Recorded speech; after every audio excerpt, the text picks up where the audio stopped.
السلام علیکم۔ عالمی مرکزی خانقاہ طارق جہانگیری انٹرنیشنل پاکستان کی جانب سے میں میاں حضور کا صاحبزادہ اور خلیفہ حکیم شارق احمد طارق طارقی جہانگیری ایک بار پھر آپ کی خدمت میں حاضر ہوں۔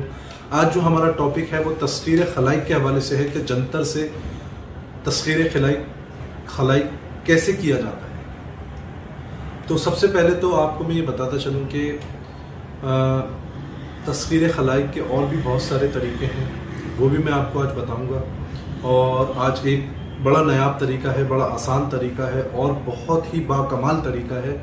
اس کو جس نے آزمایا ہے، جس کو بتایا ہے، اس نے واقعی میں بہت کمال پایا ہے۔ اس میں آپ نے کرنا یہ ہے کہ آپ نے برگے سوسن لینی ہے، یعنی کہ سوسن کے پتے کسی بھی عام پنسار کی دکان سے مل جائیں گے۔ اس کو آپ نے باریک پیس لینا ہے اور شہد میں ملا لینا ہے۔ جب آپ اس کو شہد میں ملا لیں تو اس کو کانچ کے برتن میں اس کو ڈال کر کسی جو کے ڈھیر میں آپ اس کو 40 دن تک دبا دیں۔ 40 دن بعد جب اس کو نکالیں گے تو اس کے اندر کیڑے پیدا ہو جائیں گے۔ تو جب وہ کیڑے پیدا ہو جائیں گے تو اس کو آپ دھوپ میں رکھ دیجئے گا تو وہ کیڑے مر جائیں گے۔ اس کو آپ پھر بالکل باریک پیس کے برادہ بنا لیں اور کسی چاندی کی ڈبیا میں جو ہے اس کو اپنے پاس محفوظ کر لیں اور اپنے پاس رکھیں۔ یہ تسخیر خلائق کے لیے بہت بہترین ٹوٹکا کہہ لیں، تنتری طریقہ کہہ لیں، بہت باکمال طریقہ ہے۔ تو جو شخص یہ چاندی کی ڈبیا میں اس کو محفوظ کر کے اپنے پاس رکھ لے گا، بالا حکام کے پاس جائے گا، اس کو عزت ملے گی، ہر چھوٹا بڑا اس کو قابل احترام سمجھے گا، عزت کی نگاہ سے دیکھے گا، کوئی اس کی بےزتی نہیں کر سکتا۔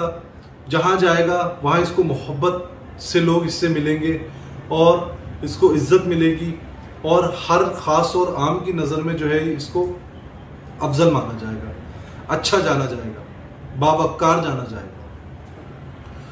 اور اس کے علاوہ یا عزیزوں من کل عزیز 313 مرتبہ روزانہ رات کو پڑھیں اور پڑھ کر بنا کسی سے بات کیے سو جائیں۔ تو انشاءاللہ تسخیر خلائق کے لیے یہ بھی بہت اچھا طریقہ ہے۔ اور اس کے علاوہ تسخیر خلائق کے لیے ایک طریقہ اور ہے جو کہ سورہ مزمل سے ہے۔ تو آپ کتب ستارے کو دیکھ کے، یعنی کہ مغرب اور شمال کے درمیان میں کتب ستارہ ہوتا ہے،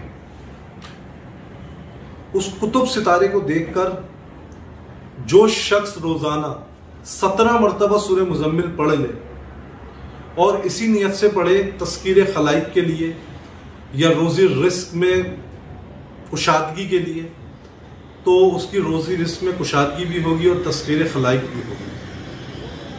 تو یہ عمل کریں، اللہ تعالیٰ آپ کو اپنے حفظ و امان میں رکھے، آپ کو اپنے اعمال میں جو ہے وہ کامیاب فرمائے۔ اپنی دعاؤں میں مجھے یاد رکھیں۔ السلام علیکم ورحمۃ اللہ وبرکاتہ۔